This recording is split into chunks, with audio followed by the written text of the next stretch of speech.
Good morning and welcome back to another edition of Gary's Movie Emporium. It's the final day of August. It's August 31st and summer's flying by, guys. Um, we're almost at Labor Day, and usually in my area, when it used to be Labor Day, it starts getting really cool, especially at night. But I'm going to start out here. I got like 14 DVDs here. Right off the start of the batch here, I got Scary Stories. I believe this is a Wild Eye releasing title. This has 40 interviews in it with different uh, people of the genre. Uh, Says those who grew up reading scary stories to tell in the dark will no doubt be thrilled by the cinematic tribute, says the Hollywood Reporter. This is from 2018. I had another one of these and I traded it. Uh, I thought it was. I'm not disappointed in what it was, but I thought it was actually like an anthology. That's what I thought. Like basically 4 or 5 stories, maybe nearly a couple hours. I didn't know, uh, but I'm glad to have this in my collection because I don't have a lot of these docu slash interview type movies about horror, so you never know who you might find in these either. It has a director's commentary, bonus footage, closed captions, scene selections, and trailers. Um, like I said, it's from 2018. Only clocks in at about 85 minutes. I would have thought with having that many interviews, it would have been about maybe hour 40, hour 45, somewhere around there. But that's Scary Stories. It looks kind of interesting. And then I got this really. Well, it wasn't so hard to find in this Dollar Tree haul, but I'm sure it'll be harder to find as waves or the phases go on. It's called The Last Dragon. This is an really old one. This is from 1985. My wife has watched this. She said it was really good. She was surprised because she's not a big martial arts expert. This is a director's commentary, bonus trailers, filmographies, and production notes. This is a Sony Pictures release in conjunction with TriStar Pictures 2.0, English, French, Spanish, Portuguese, Chinese, Korean, and Thai subtitles. And the running time's 108 minutes on this. And it stars Tamak and Vanity. It's called Barry Gordy's The Last Dragon. I don't know if it's a nod towards Bruce Lee. I guess that's what it's probably. I don't know much. I remember it back in the 80s, but I never got around to watching it in the video store. Next up, I got another horror one. It's called Long Time Dead. Undeniably scary. Play it to death. And that, Catherine Short from Sunday Telegraph is the one that said this is undeniably scary. It's really a thrilling, spine-tingling, nerve-shattering ride. A group of college students at an all-night party dare each other to play a Ouija board, but what starts out as fun rapidly turns into a nightmare when the glass spells out the message, all die, and a demon is awakened with an appetite for vengeance against those who summoned him. One by one, the students fall prey to a succession of disturbing murders, with the time running out and the blood count growing. The remaining friends realize they can't trust anybody, not even each other. This is from Focus Features. 5.1 in English, 5.1 Spanish, and 5.1 French, or Francais. Single layer disc, hour and 34 minutes. Can't say as I've ever heard of this one. Sounds kind of good though. Basically, it sounds like it's on a Ouija board. It goes haywire. And unleashes kind of like a demon of some sort, or a really, really pissed off ghost. That's pretty interesting. And then I got another one. This is from Slam Dance on the Road. I have no idea. A film by Greg Bishop, starring Nathan Mobley and Jamie Alexander. Fear, Fear the Reapers. It's called The Other Side.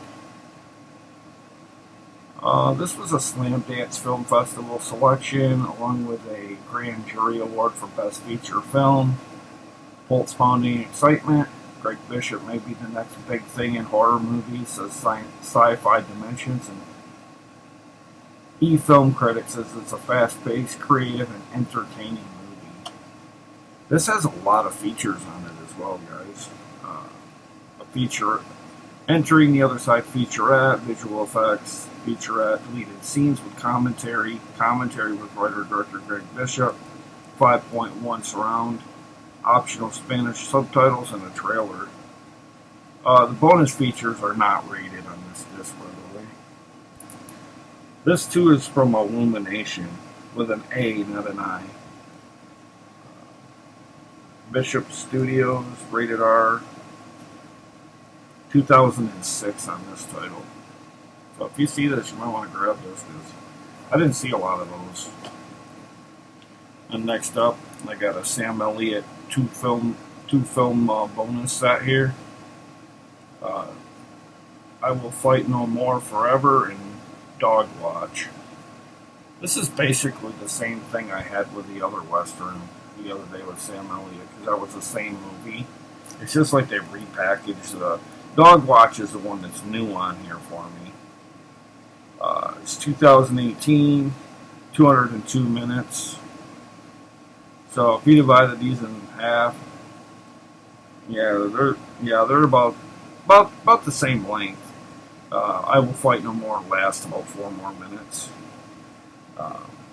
Esai Morales is in Dog Watch. Esai Morales played Bob in La Bamba, in case you didn't know. And Sam Elliott plays in I Will Fight No More Forever with James Whitmore. That's from 1975, and Dog Watch is from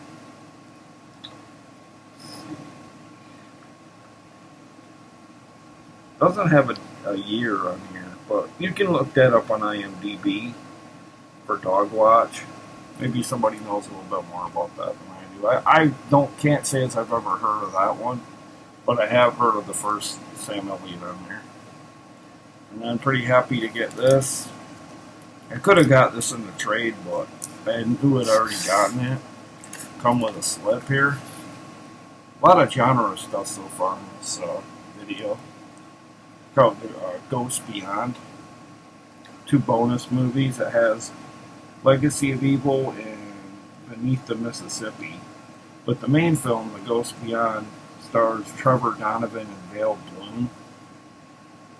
This is a 2018 Echo Bridge. The main movie I'm going to talk about here, 89 minutes. It's not rated. It's 5.1. 185 by 1. It's from SP Releasing. When a horror writer, Trevor Donovan, and his family inspect a centuries-old home, a real estate agent reveals that a little girl starved there. The mother, a brilliant physician, isn't bothered by the spooky tale, but their son has already seen something suspicious. Once they settle in, an evil presence begins to communicate with her son.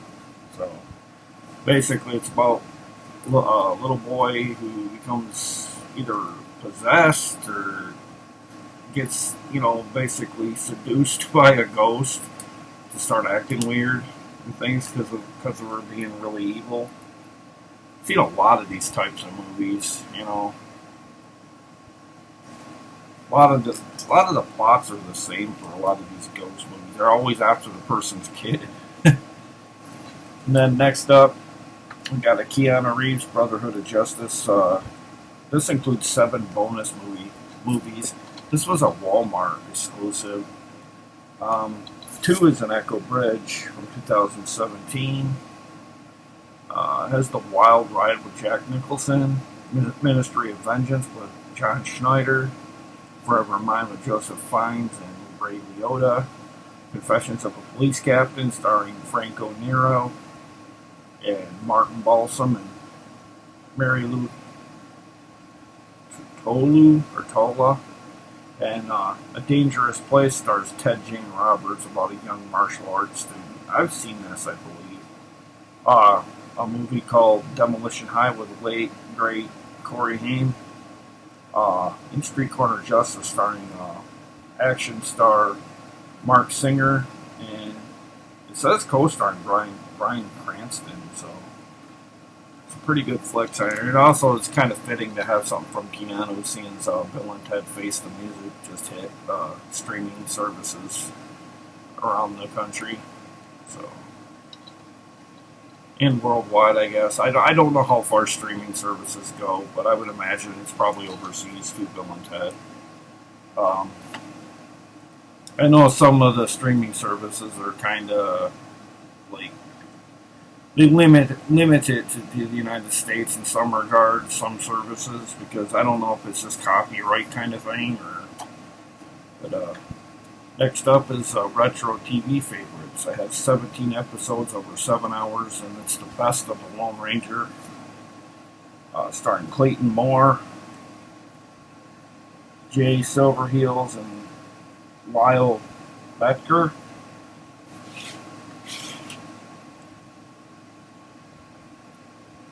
It's a 2 DVD set. I'll show you that.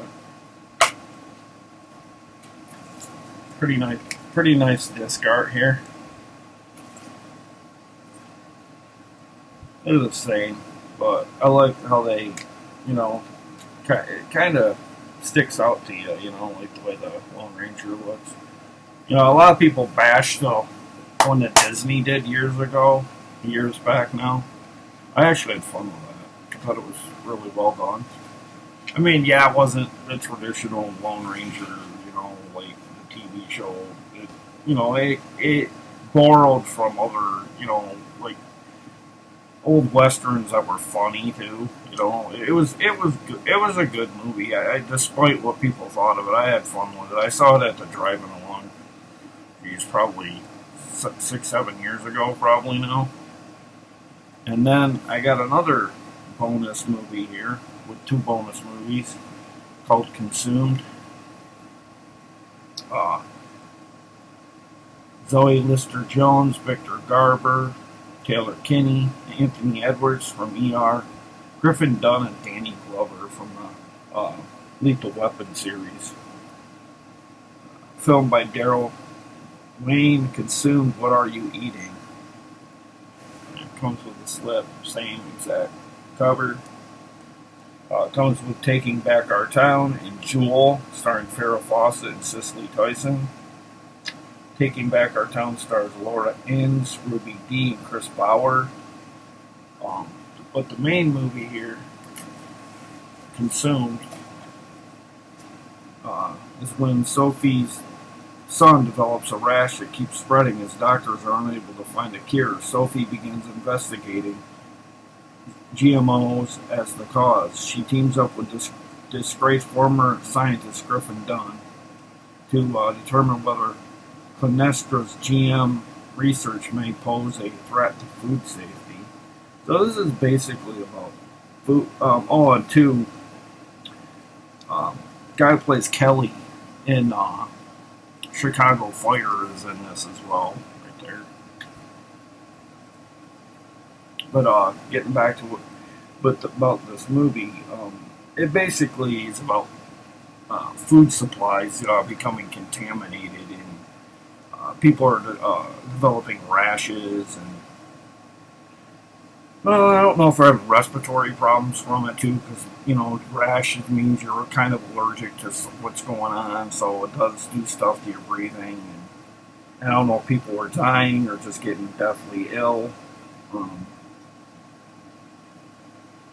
But it looks kind of interesting. I grabbed it.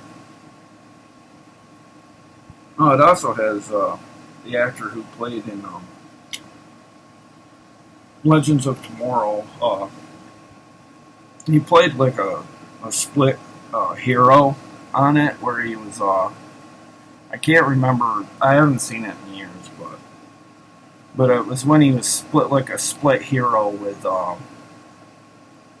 can't remember the character's name in the show, but It was a younger African American guy that played his counterpart, and then they like flip flopped their what they do, like in terms of helping the team.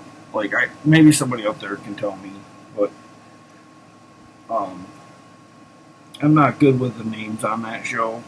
I just know, I've seen bits and pieces of the Legends of Tomorrow. It's 100 minutes approximately consumed as. It's 5.1, 2 by 35 by 1.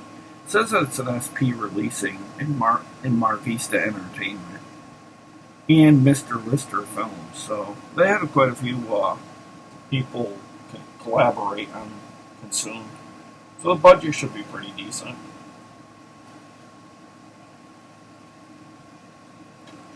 And next up, another horror one here. Got a lot of horror in this one.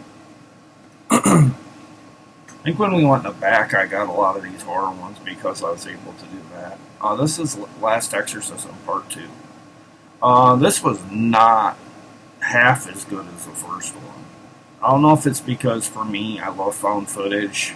The first one had that found footage feel, and this one just felt like, kind of like more like Blair Witch 2. It had its moments of found footage, but then it would be like more mainstream. It was hard for me to be scared by. I mean, I wasn't scared by the first one, but I mean, at least it had its creepy moments. Whereas this really didn't live up to the first one. I saw this one at the theater. Didn't say anything at the time, but I was really I might have said something to my daughter because I think we watched it, but I was very disappointed with. I mean, yeah, that's cool. She's on the number 2, but that's about the coolest thing about this movie, really. This was such a letdown. I mean, it wasn't terrible, but it wasn't very memorable either. It has special features, shooting in New Orleans featurette, a hair salon scare. The Last Exorcism Part 2 goes viral. The Studio Canal, Sony Pictures, CBS Films. I think there was with this movie. I think there was too many people in the kitchen when they were making it, because just based on what I'm reading back here, there's way too many. It's like you could tell it was watered down, like for the scare factor and like any gratuitous like violence or anything like it. It just was so tame compared to the first one. They're saying it's an effectively unnerving supernatural horror. See, I don't know. When she went to that where was it? Group home, I just think it dumbed down the whole. There was like too many people in the movie. Like with the first one, it was with like a handful of people. It kind of felt like the M. Night Shyamalan's movie, The Visit. It was that what made that good is there wasn't an overabundance of characters in the movie, so you could focus on them. And whereas this is like girls in a group home, and it just was, I don't know, it just like they overthought it too much to make it a worthy sequel. So I would definitely probably give this one a thumbs down. Especially if you're comparing it to the first one, it is easily a thumbs down. But there's been worse sequels, but there hasn't been a lot. And then this one's a ripoff of Lazarus Effect. It's called Lazarus Apocalypse: The End of the Human Race. This too is another genre film I was lucky to get in the back and get. Because if I wouldn't have got back there when I did, I don't think I would have got half of these. This is a 90-minute film. This won Best Makeup Effects in 2014. Best Horror Feature in 2014. Insurance investigator George Lazarus is tasked with interviewing 12 employees of the Deadly Sin cigarette company. When his firm receives a suspicious insurance claim, he learns that all 12 had been let go after contracting mysterious illnesses. But before he can report back, Lazarus goes missing without a trace. After his disappearance, his heart-sick fiancee Bethany and his friend Chip set out to find him. But what they may uncover may actually be the beginning of the end for the entire human race. Like I said, this is totally a ripoff of Lazarus Effect.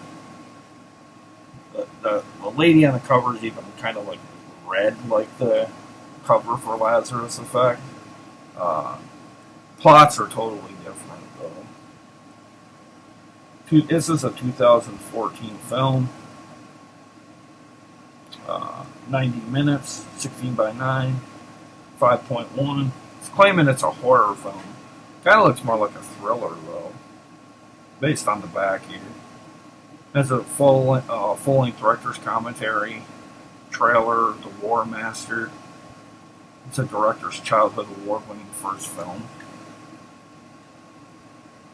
See, I don't think it'll even be half as good as Lazarus Effect. I love Lazarus Effect. It's probably one of my better movie memories of horror that I went and saw at the theater. I had a good time with that one. Next up is a movie starring Ong Bak's Tony Jaa, The Bodyguard. It's a magnet release. Explosive humor and action.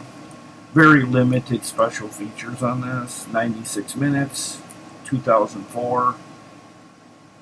Has Thai and English language, 5.1. It's a Magnolia Pictures release. Widescreen. It says it's Magnolia and Magnet. I don't know if there's a difference. I'm sure there is. But maybe they collaborated or something. Maybe Magnolia owns Magnet. I don't know. I know of Magnolia, but I'm not too familiar with them like I am other companies. The bodyguard's employer is assassinated. The grieving son fires him. By inheriting his father's company, the son now becomes the next target and is forced to flee and hide out with a family who is unaware of his connections. Seeking redemption, the bodyguard determines to find and protect the missing son. However, a gang of bumbling hitmen thwart his efforts. That's a weird word. I don't know if I would have put that in there. But that was The Bodyguard. And then I got two more here.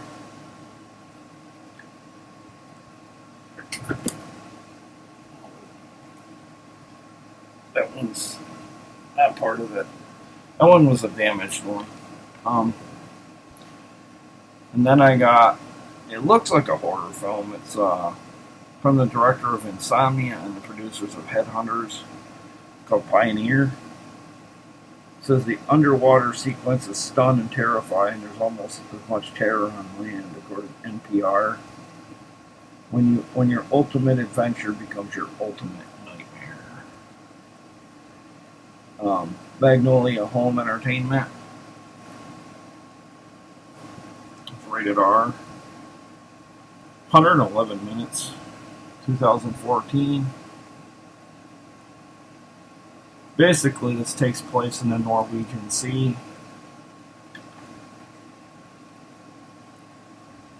Trying to see.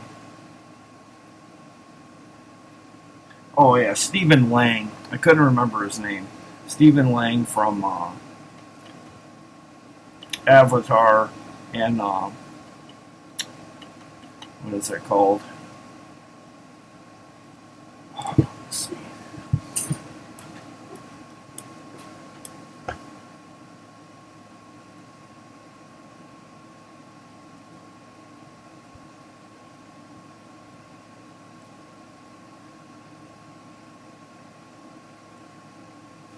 Oh yeah.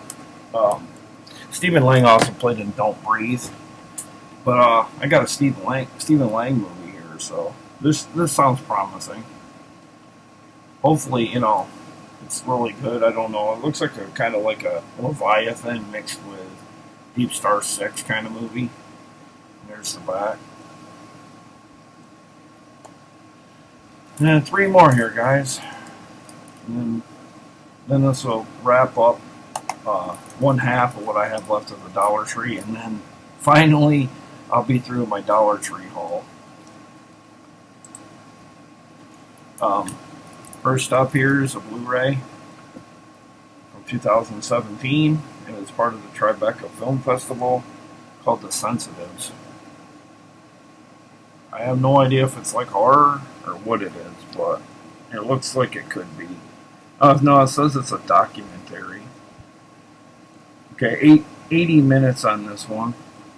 If I didn't say it's from 2017, widescreen presentation, English Dolby Digital 5.1. What if pesticides, perfumes, and even cell phones made you sick? For many suffering from environmental illnesses, modern life has become toxic.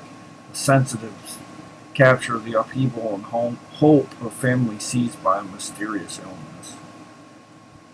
Kind of like, sounds like with what went on with people, like they hear that high pitched noise kind of thing. Like some people suffer from that. Like there's this noise that goes on that some people hear every day, where other people don't hear it at all. I guess it's kind of like in that vein, except these are illnesses and stuff, like stuff that other people don't really have, and just kind of sounds like different. Kind of fitting too with the people wearing the mask and stuff. It's just kind of funny with the not funny, but like ironic funny that this would come out around the time of the pandemic. And then I got a Blu-ray here, Takeshi Katana film. It's Outrage, Way of the Yakuza. One wrong move and it's all out war. Savage mayhem. The film isn't for the squeamish, says Variety. I think I got this before, but oh well, doesn't hurt to get it again. Or it's just that I've seen it in so many different videos. It's from 2010. It's a Magnolia Home Entertainment with Magnet Releasing. Well, actually, it says it's Magnet Releasing. And a Bandai Visual, TV Tokyo, Omnibus Japan, and Office Katana Production. When it comes to the gangster film, few have ever done it better than Katana, and with Outrage, he is absolutely back in peak form. A truly iconic international crime film from Twitch. See, it's I don't know if I said it's from 2010. The master audio is Japanese 5.1, and it comes equipped with English subs and Spanish. Comes in at 109 minutes of running time. And just one more from the lead guitar player from Guns N' Roses, Slash. Raised on the Sunset Strip, featuring Slash, Dave Grohl, Joe Perry, Alice Cooper, Dolph McKagan, Lemmy, and Nikki Sixx. It's good that Lemmy's in here with him passing not so long ago. Get to see some stuff with Lemmy on here. It's 90 minutes. This is a Shout Factory release, too. An all-access pass to the life of a legend. One of rock's most iconic figures is profiled like never before and Slash raised on the Sunset Strip. A revealing and insightful documentary presented by DirecTV and Guitar Center. Combining new and archival footage with personal anecdotes from the legendary musician himself, as well as from many of the influences and colleagues. Slash raised on the Sunset Strip paints an intimate portrait of a hard rock hero's past, present, and future. Slash raised on the Sunset Strip is a must-see exploration of the life and career of a true guitar god.